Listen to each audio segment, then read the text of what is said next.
प्रश्न 8। एक दिन एकांकी का एकांकी तत्वों के आधार पर समीक्षा कीजिए।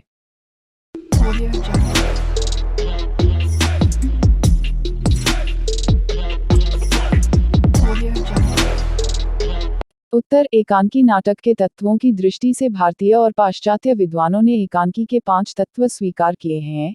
1 वस्तु, 2 पात्र, 3 रस, 4 अभिनय, 5 वृत्ति। पाश्चात्य विद्वानों ने एकांकी के निम्नलिखित 7 तत्व स्वीकार किए हैं। 1 कथानक, 2 पात्र और चरित्र चित्रण, 3 कथोपकथन या संवाद, 4 देशकाल या वातावरण, 5 भाषा शैली, 6 उद्देश्य और 7 अभिनय। पाश्चात्य विद्वानों द्वारा निश्चित तत्वों का समन्वय बहुत कुछ अंशों में भारतीय नाट्य तत्वों में ही हो जाता है। वस्तु और पात्र दोनों को समान रूप से स्वीकार किया गया है। कथोपकथन और देशकाल नामक तत्व भारतीय तत्व अभिनय के ही अंतर्गत आ जाते हैं। अभिनय के अंतर्गत क्रियाकलाप, वेशभूषा आदि का विस्तार विवेचन हुआ है। पाश्चात्य और भारतीय रस में कोई अंतर नहीं है। इसी प्रकार भारतीय वृत्ति में पाश्चात्य तत्व शैली का समावेश हो जाता है। ऐसी दशा में पाश्चात्य नाट्य तत्व अर्थात एकांकी तत्वों को ही आधार मानकर प्रस्तुत एकांकी एक दिन की समीक्षा करना समीचीन होगा। बात तो सही है। एक कथानक या कथावस्तु। कथानक या कथावस्तु एकांकी का सर्वप्रथम तत्व है। कथानक की दृष्टि से जब हम प्रख्यात एकांकीकार श्री लक्ष्मीनारायण मिश्र के एकांकी एक दिन का विवेचन करेंगे तो यह पाएंगे कि इसकी कथावस्तु सामाजिक है। अतएव इसे एकांकीकार ने विशेष सामाजिक संदर्भों में प्रस्तुत किया है। इसमें एकांकीकार ने सामाजिक परंपराओं को प्रतिष्ठित करते हुए पाश्चात्य मान्यताओं को विखंडित करने का सफल प्रयास किया है। इसके लिए लेखक ने बहुत ही ठोस, सधे हुए और अपेक्षित कथानक को अपनाया है। इस दिशा में एकांकीकार का यह प्रयास बहुत ही सराहनीय और उल्लेखनीय है। अतएव कथावस्तु के आधार पर प्रस्तुत एकांकी एक दिन एक सफल एकांकी सिद्ध होता है। 2 पात्र एवं चरित्र चित्रण। एकांकी की सफलता के लिए पात्र एवं चरित्र का विशेष योगदान रहता है। इसके द्वारा एकांकीकार पात्रों का ऐसा चयन करता है जिनका वह अपेक्षित रूप से चरित्रांकन कर सके। यही नहीं, इसके द्वारा वह अपने उद्देश्य की ओर अग्रसर होता है। पात्र एवं चरित्र चित्रण की दृष्टि से जब हम आलोच्य एकांकी को समीक्षात्मक दृष्टि से देखते हैं तो हम यह पाते हैं कि यह एक सार्थक, अपेक्षित और उपयोगी एकांकी है। प्रस्तुत एकांकी एक दिन में कुल 4 पात्र हैं, जिनमें पिता पुत्री भारतीय परंपराओं के अनुगामी हैं, तो वहीं दूसरी ओर पुत्र व उसका मित्र पश्चिमी सभ्यता का अनुसरण करने वाले हैं। इस प्रकार एकांकीकार ने पात्रों का चयन करने में ही अपने उद्देश्य को स्पष्ट कर दिया है। हमारे मतलब आपको मत सिखा चल। 3 कथोपकथन या संवाद। कथोपकथन या संवाद भी एकांकी के प्रमुख तत्वों में से एक है। कथ्य के तथ्य को अग्रसर और गतिशील ही नहीं, अपितु स्पष्ट और बोधगम्य बनाने के लिए भी कथोपकथन या संवाद का अधिक महत्व और उपयोग है। इस आधार पर श्री लक्ष्मीनारायण मिश्र लिखित एकांकी एक दिन को हम सर्वथा अनुकूल और सार्थक पाते हैं।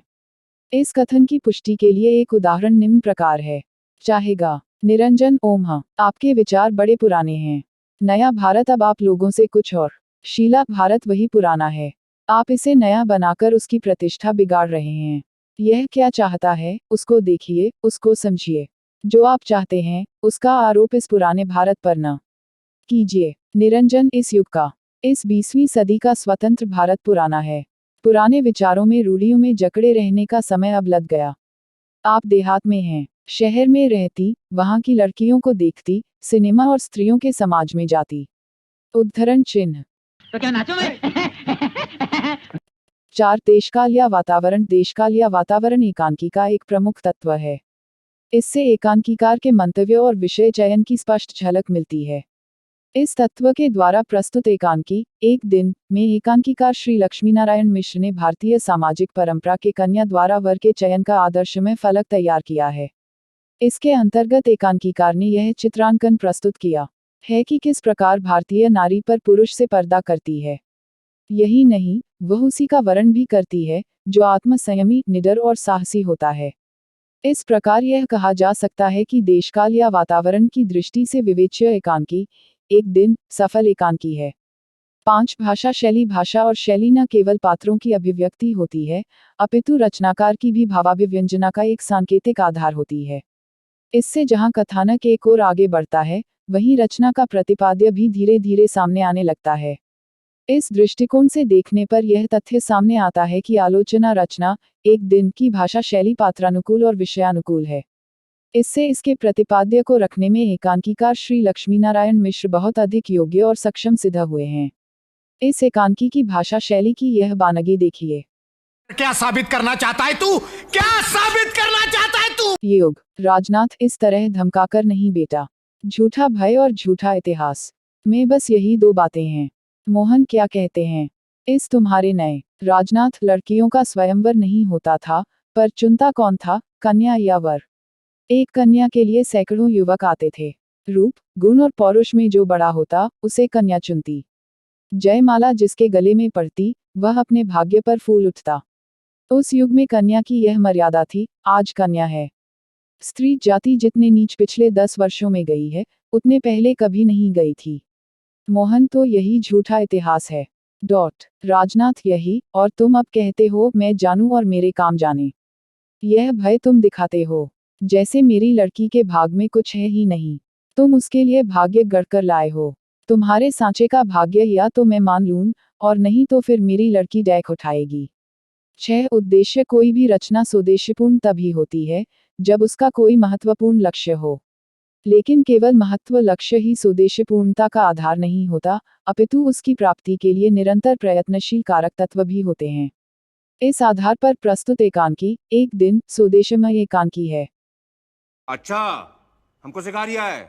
6 उद्देश्य कोई भी रचना सुउद्देश्यपूर्ण तभी होती है, जब उसका कोई महत्वपूर्ण लक्ष्य हो। लेकिन केवल महत्व लक्ष्य ही सुउद्देश्यपूर्णता का आधार नहीं होता, अपितु उसकी प्राप्ति के लिए निरंतर प्रयत्नशील कारक तत्व भी होते हैं। इस आधार पर प्रस्तुत एकांकी एक दिन सुउद्देश्यमय एकांकी है। 7 अभिनय एकांकी का अंतिम महत्वपूर्ण तत्व है। इससे एकांकी की रंगमंचीयता की सफलता का पूरा अभिज्ञान हो जाता है, फलस्वरूप एकांकी की सार्थकता की सुंदर झलक दिखाई देने लगती है।